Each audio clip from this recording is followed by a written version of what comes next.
Hello students, मी प्राध्यापक रमेश कोल्हे। या लेक्चरमध्ये आपण बिझनेस रेग्युलेटरी फ्रेमवर्क याचे मराठी आणि इंग्लिश या दोघंही लँग्वेजमध्ये MCQs बघणार आहोत।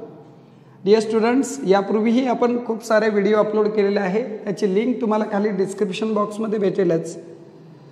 हा व्हिडिओ संपल्यानंतर तुम्हाला एक आयडिया येईल की बिझनेस रेग्युलेटरी फ्रेमवर्क म्हणजेच एमलॉ या विषयाचा स्टडी कसा करावा। त्याच सोबत नियर अबाउट 40 क्वेश्चन या ठिकाणी मी दिलेले आहे। या सर्व क्वेश्चनचा तुम्हाला उपयोग होईल।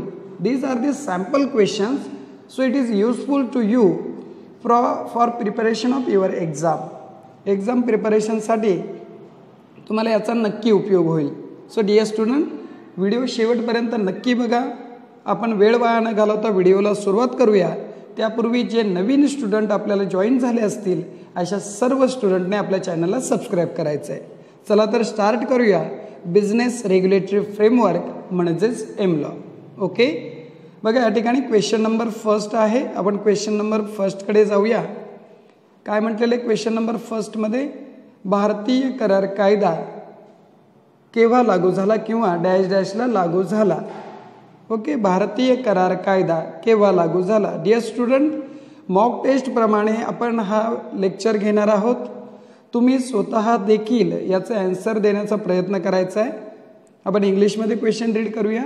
The Indian contract act came into force on, केव्हा आला अस्तित्वामध्ये हा कायदा।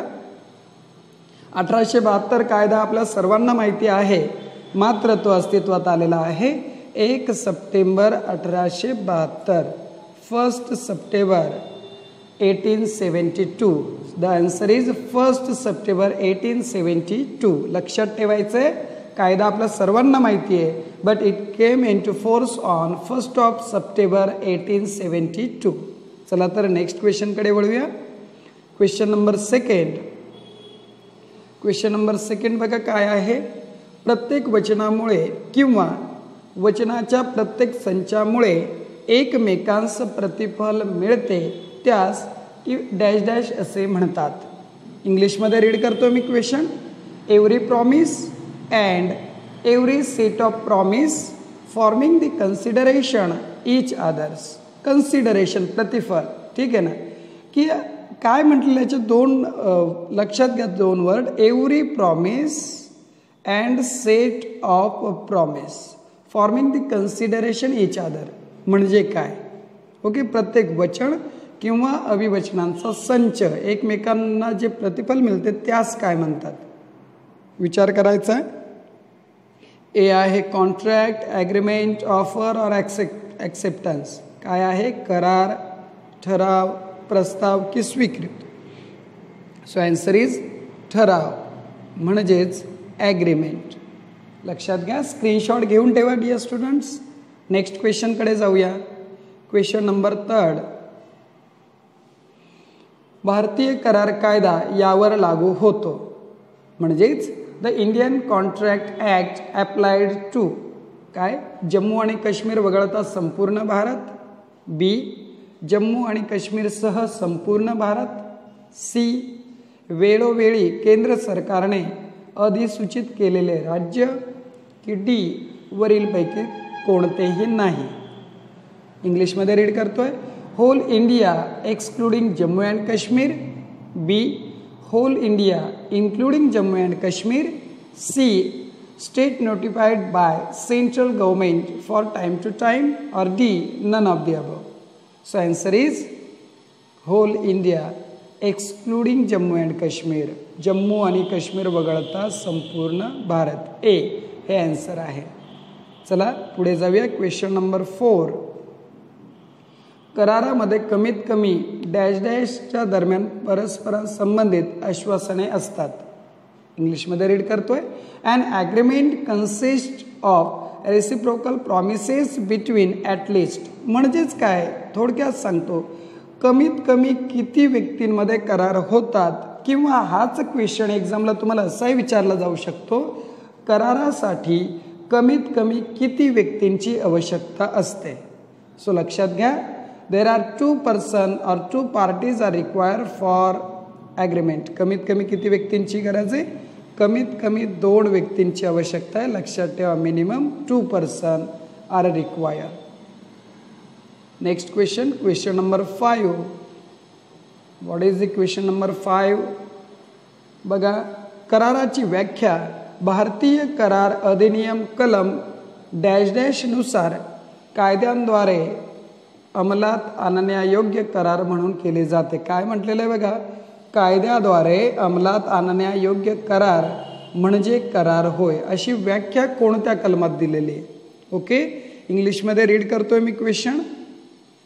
Contract is defined as an agreement. काय?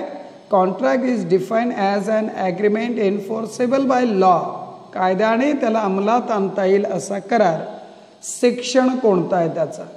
Okay, so section is 2H. लक्षात ठेवा, सेक्शन आहे 2H. सेक्शन 2H लक्षात ठेवायचं. कलम 2H हे लक्षात ठेवायचं आहे सर्वांनी. चला तर पुढे जाऊया नेक्स्ट क्वेश्चनकडे. Question number 6. वैध करार म्हणजे काय किंवा what is valid contract? Dear student, mock test आहे आपली, सर्वांनी विचार करा. ए आहे, विनामूल्य संमतीने बनविलेले आहेत. बी, सक्षम पक्षांद्वारे बनविलेले आहेत. सी, कायदेशीर विचार आहे. की डी, वरील सर्व. इंग्लिशमध्ये रीड करतो. Valid contract is or are made by free of consent, are made by competent parties. C, have lawful consideration and lawful object. Or D, all of the above. So what is the answer regarding the valid contract? वैध करार संबंधित काय option आहे? All of the above, वरील सर्व. Okay, चला next question कडे वळूया.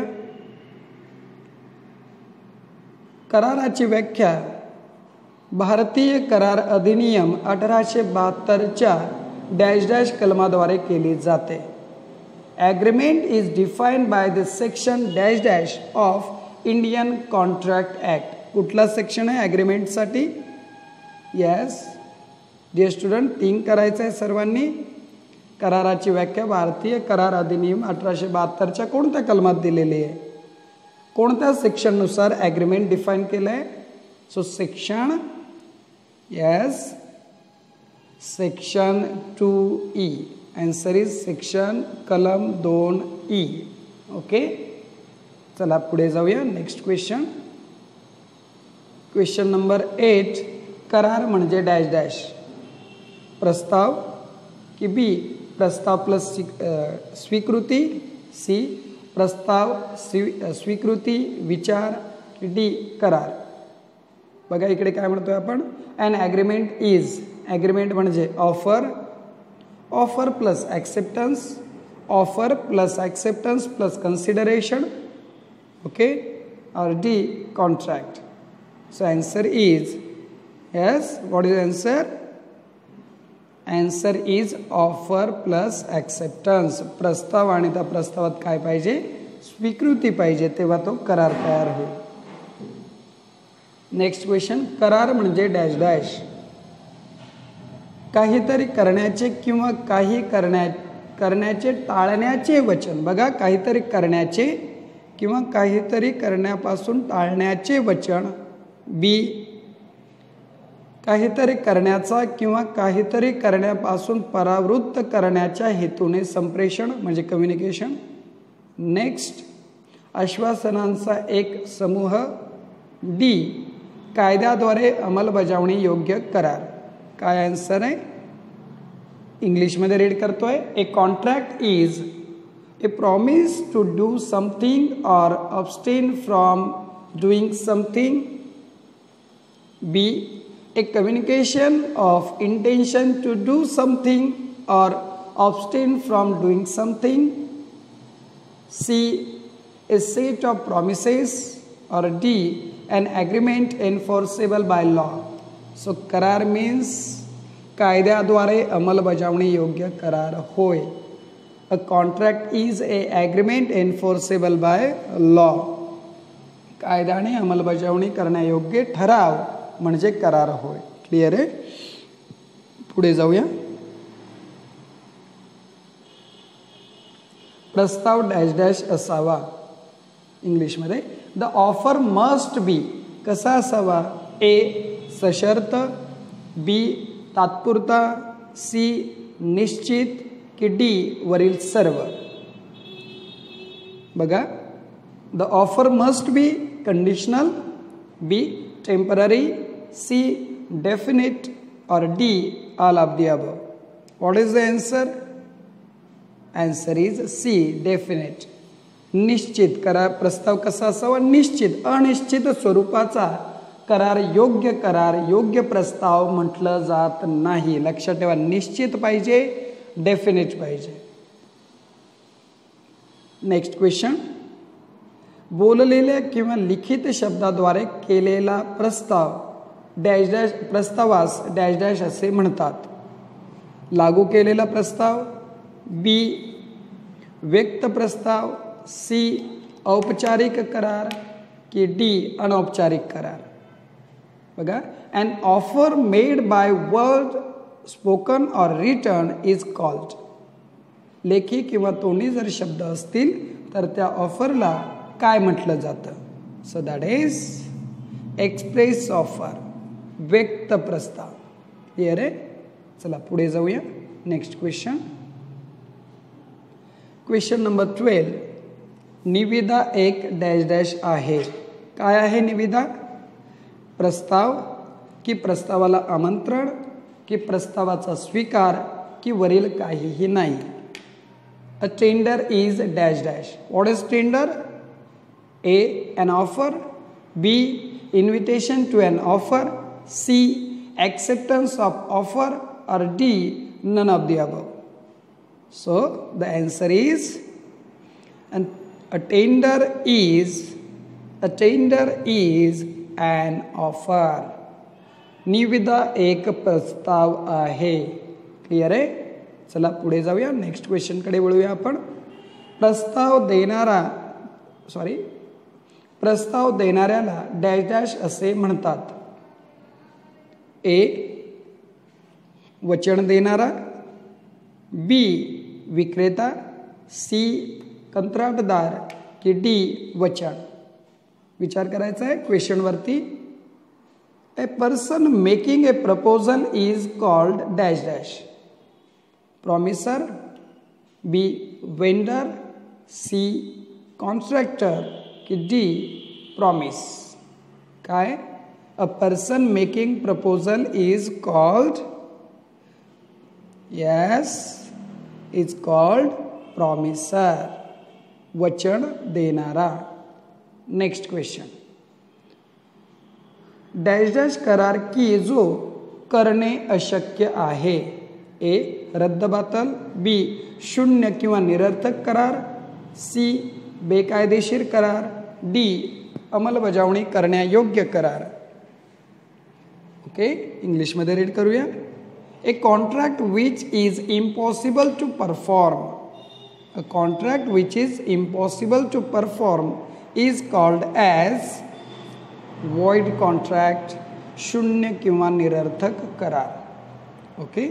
Next question number 15. भागीदारी कायदा, भारतीय भागीदारी कायदा डॅश डॅश हा आहे. Means Indian partnership act is dash dash. कोणता आहे भारतीय भागीदारी कायदा. That is 1932. 1932 हा भारतीय भागीदारी कायदा आहे. Question number 16. भागीदारीसाठी किमान सदस्य टिंबटिंब डॅश डॅश आवश्यक आहे. किमान किती सदस्यांची आवश्यकता आहे. विचार करा.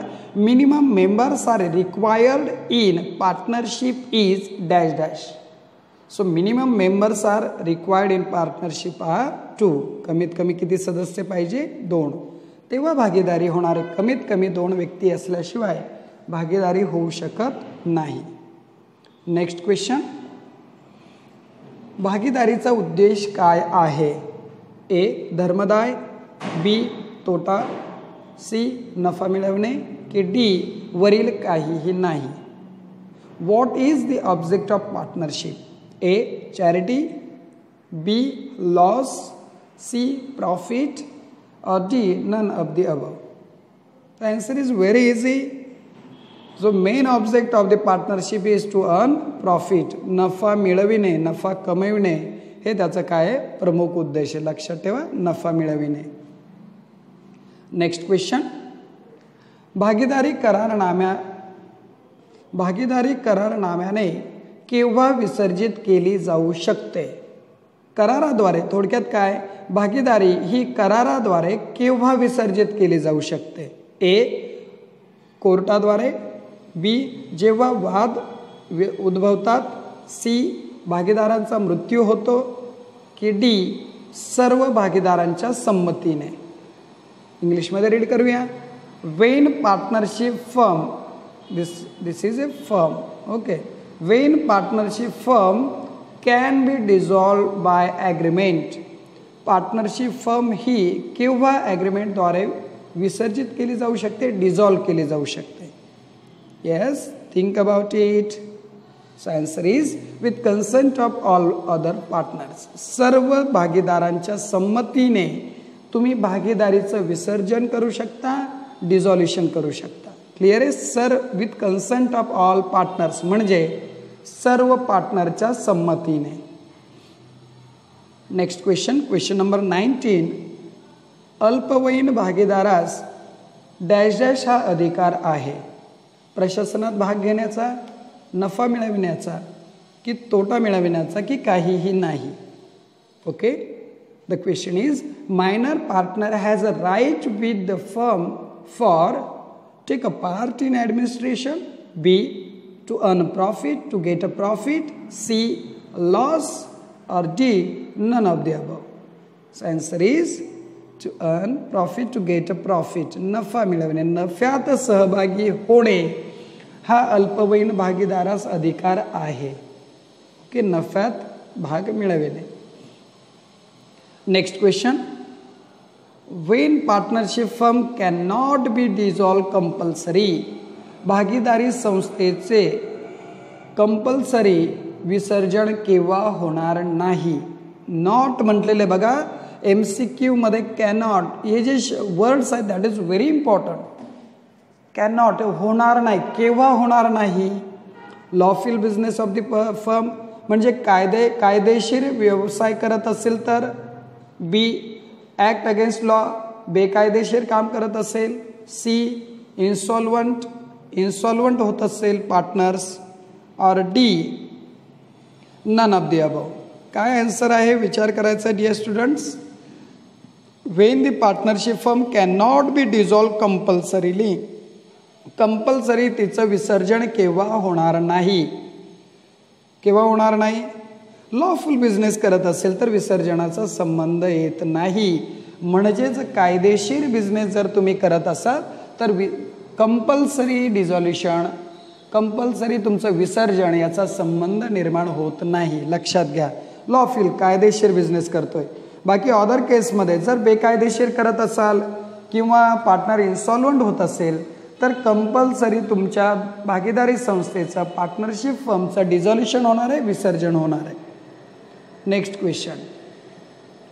ए partner can not transfer his interest without dash dash of other partners. कोणताही भागीदार हा त्याचा भाग डॅश डॅश केसमध्ये ट्रान्सफर करू शकत नाही, हस्तांतर करू शकत नाही. ओके, ऑप्शन रीड करूया. Deed, evidence, consent, or none of the above. So partner can not transfer his interest without consent with all other partners. Okay, without consent with other partners. Consent म्हणजे संमतीने, इतर भागीदारांच्या संमतीशिवाय तो आपला स्वतःचा भाग हस्तांतरित करू शकत नाही. नेक्स्ट. भागीदारांची जबाबदारी ही डॅश डॅश आहे. मर्यादित, अमर्यादित, ऐच्छिक की काहीही नाही. The liability of partner is limited, unlimited, voluntary, or none of the above. So what is the answer of this question? So answer is a B unlimited, अमर्याद. भागीदारांची जबाबदारी ही अमर्याद आहे. The liability of partner is unlimited. Next 1932च्या भागीदारी कायद्या अगोदर भागीदारी कायद्याची तरतूद कोणत्या कायद्याअंतर्गत करण्यात आली होती? बघा लक्षात घ्या, क्वेश्चन व्यवस्थित समजून घ्या, मांडण्यामध्ये थोडे हे झालेले आहे, समजून घ्या. म्हणजे भागीदारी कायदा 1932च्या अगोदर, ओके, भागीदारी कायदा 1932च्या अगोदर या कायद्यातील तरतुदी कोणत्या कायद्याअंतर्गत करण्यात आल्या होत्या? मग करार कायदा 1872 की सामान्य कायदा 1782, डी काहीही नाही. बघा कोणता आन्सर आहे याचं. क्वेश्चन इंग्लिशमध्ये रीड करतोय. Before 1932 under which law the provision of partnership act was made. 1932 पूर्वी कोणत्या कायद्याअंतर्गत भागीदारीच्या म्हणजेच पार्टनरशिपच्या प्रोव्हिजन केल्या होत्या? So answer is contract act.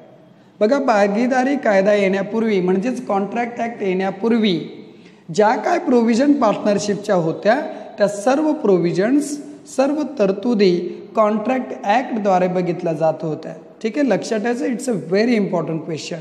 भागीदारीपूर्वी भागीदारी संबंधीतील सर्व तरतुदी ह्या कॉन्ट्रॅक्ट ॲक्टनुसार केल्या जात होत्या. नेक्स्ट क्वेश्चन, मर्यादित दायित्व भागीदारी कायदा डॅश डॅश हा आहे. मीन्स लिमिटेड लायबिलिटी पार्टनरशिप, यालाच काय म्हणतात? LLP. ओके, LLP लक्षात घ्या, LLP लिमिटेड लायबिलिटी पार्टनरशिप कायदा कोणता आहे? That is 2008. Limited liability partnership act is 2008. मर्यादित दायित्व भागीदारी कायदा 2008. LLP पण त्याला म्हणतात, limited liability partnership. Next question, मर्यादित दायित्व भागीदारीसाठी किमान सदस्यांची संख्या डॅश डॅश व जास्तीत जास्त सभासद संख्या डॅश डॅश आहे. बघा क्वेश्चन व्यवस्थित समजून घ्या. कमीत कमी संख्या किती अगोदर आपण म्हणतोय आणि जास्तीत जास्त संख्या किती. आणि ए मध्ये बघा 2,10 म्हणजे कमीत कमी त्यांचं म्हणणं आहे ए मध्ये 2, जास्तीत जास्त 10. बी मध्ये म्हणताय कमीत कमी 2, जास्तीत जास्त 50. सी मध्ये म्हणताय कमीत कमी 5, जास्तीत जास्त 10. आणि डी मध्ये म्हणताय कमीत कमी 2 आणि जास्तीत जास्त संख्येवर मर्यादा नाही. डिअर स्टुडंट, हा क्वेश्चन पार्टनरशिपचा नाही आहे, हा LLPचा क्वेश्चन आहे. Limited liability partnership. मर्यादित दायित्व भागीदारी कायदा 2008 या कायद्यातील हे डिस्कशन आहे, लक्षात घ्या. इंग्लिशमध्ये रीड करतोय मी. Number of members for LLP minimum dash dash and maximum dash dash. कमीत कमी किती संख्या आहे? 2, लक्षात घ्या. आणि जास्तीत जास्त संख्येवर बंधन नाही, मर्यादा नाही. So answer is a D, LLP. लक्षात ठेवा, मर्यादित दायित्व भागीदारी कायदा 2008 नुसार किमान सभासद संख्या LLPची किमान सभासद संख्या 2 असावी व जास्तीत जास्त सभासद संख्येवर बंधने नाही, मर्यादा नाही. Okay, as per limited liability partnership act 2008 minimum members are 2 and maximum no limit for members. लक्षात ठेवा. Next question, sale of goods act is dash dash. माल विक्री कायदा हा कोणता आहे? वस्तू किंवा माल विक्री कायदा. वस्तू व माल विक्री कायदा डॅश डॅश हा आहे. सो 1930, 1930. नेक्स्ट क्वेश्चन, नेक्स्ट क्वेश्चनकडे आपण जातोय. बघा क्वेश्चन आहे, मराठीमध्ये रीड करूया अगोदर. वस्तू किंवा माल विक्री कायदा 1930 लागू करण्यामागील हेतू काय आहे?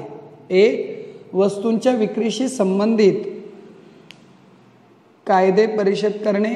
बी, माल विक्री संदर्भातील कायद्यांचे एकत्रीकरण आणि सुधारणेसाठी. सी, वस्तूंच्या विक्रीशी संबंधित कायदे एकत्रित करणे. दुरुस्त करणे आणि परिभाषित करणे. डी वस्तूंच्या विक्रीशी संबंधित कायदे परिभाषित करणे आणि दुरुस्ती करणे. इंग्लिशमध्ये रीड करूया. What is the purpose behind the enactment of sale of goods act 1930? A to define the law relating to the sale of goods. B to consolidate the amendment of law relating to the sale of goods. C to consolidate the amendment and define the law related to the sale of goods. Or D to define and amendment of the law relating to the sale of goods. So answer is a D, to define the law. लक्षात ठेवा, answer is D. answer काय आहे? D. पुढे जाऊया. Question number 28.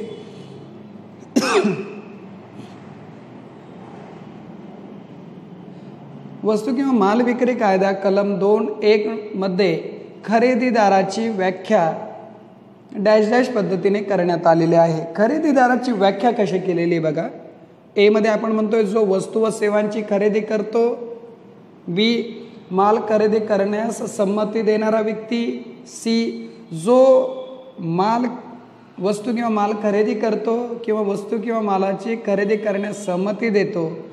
आणि D आपण म्हणतो या ठिकाणी वस्तू आणि सेवांची विक्री खरेदी करण्यास व्यक्ती. So answer is C. लक्षात घ्या, आन्सर काय आहे? सी. जो वस्तू माल खरेदी करतो किंवा वस्तू माल खरेदी करण्यास संमती देतो अशा व्यक्तीस खरेदीदार असं म्हटलं जातं. कलम 2(1) यामध्ये सांगितलेलं आहे. लक्षात ठेवा, हे कलम देखील तुम्हाला लक्षात ठेवायचे आहेत. इंग्लिशमध्ये जाऊया.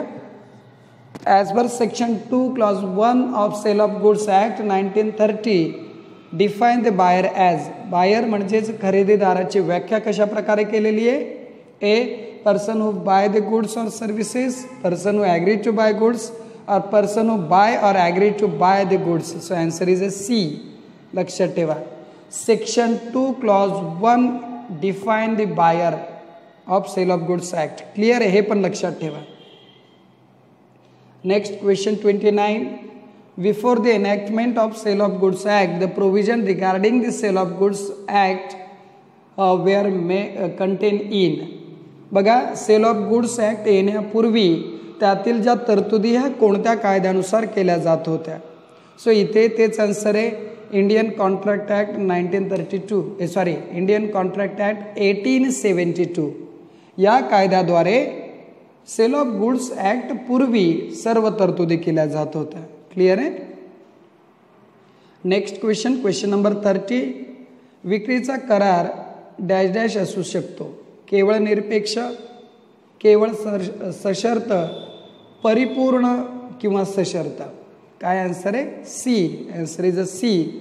परिपूर्ण किंवा सशर्त.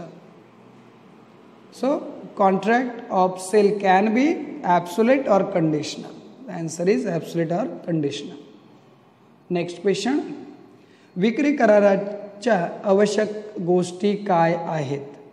ए प्रस्ताव आणि वस्तू वितरण. बी किंमत आणि त्याची स्वीकृती यासाठी वस्तू खरेदी किंवा विक्रीचा प्रस्ताव. सी प्रस्ताव, वितरण, ताबा आणि स्वीकृती. आणि डी प्रस्ताव, किंमत, वितरण व स्वीकृती. विचार करायचा आहे. मी इंग्लिशमध्ये रीड करतो एक question. Question number 31.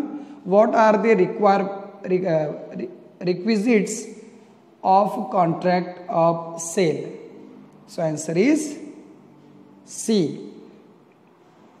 Answer is C. an offer, delivery, possession and acceptance. Answer काय आहे? सी. प्रस्ताव, वितरण, ताबा आणि स्वीकृती. Next question. Dash dash is term as consideration in contract of sale. Okay. सील विक्रीच्या करारामध्ये कशाला मोबदला म्हटलं जातं? ओके. विक्री करारामध्ये मोबदला काय? एक्सचेंज ऑफ मनी, पैशांची देवाणघेवाण, की बार्टर ऑफ मनी, ओके पैशांची देवाणघेवाण. C price, D reward. So answer is A price, किंमत. किंमत हे वस्तू विक्री करारातील काय आहे, मूल्य आहे किंवा काय म्हणतोय त्याला आपण, कन्सिडरेशन आहे. क्लिअर आहे. Next, negotiable instrument act is dash dash. So negotiable instrument act is 1881. Dear student, confusion होतं 1818 आणि 1881 मध्ये. So negotiable instrument act is 1881. Next question, a person named in the instrument to whom money is directed to be paid is known as. The person named in instrument, ज्या व्यक्तीचं इन्स्ट्रुमेंटवरती कागदपत्रांवरती नाव आहे, and who is to whom the money is directed to be paid is known as. Directed to be paid, लक्षात ठेवा, is known as. So answer is D, pay. Answer is D, pay. Next, maker of bill of exchange is called. जो bill of exchange तयार करतो त्यास काय म्हणतात? He is a drawer. Next, dash dash is a negotiable instrument. Negotiable instrument कुठलं खालीलपैकी? A, promissory note, B, bill of exchange, C, check, or D, all of the above. So answer is all of the above. Dear student, हे आपण जे आता question बघितले हे सर्व एक प्रकारे सॅम्पल क्वेश्चन होते. याच्यावरून तुम्हाला आयडिया येईल की स्टडी कसा करावा. डिअर स्टुडंट, फार थोडे दिवस राहिलेले आहेत आणि MCQ मध्ये तुम्हाला प्रॉपरली ती कन्सेप्ट माहिती असणं आवश्यक असतं. सो कन्सेप्च्युअली स्टडी करा, प्रॉपर स्टडी करा. All the best for your exam. Next video आपण लवकरच घेऊन येत आहोत. त्याच सोबत dear student, IBPS exam related आपण एक व्हिडिओ सिरीज सुरू करतोय 25 ऑक्टोबरपासून. तो आपल्या चॅनलबरोबर नक्की कनेक्ट राहा. थँक्यू. बाय.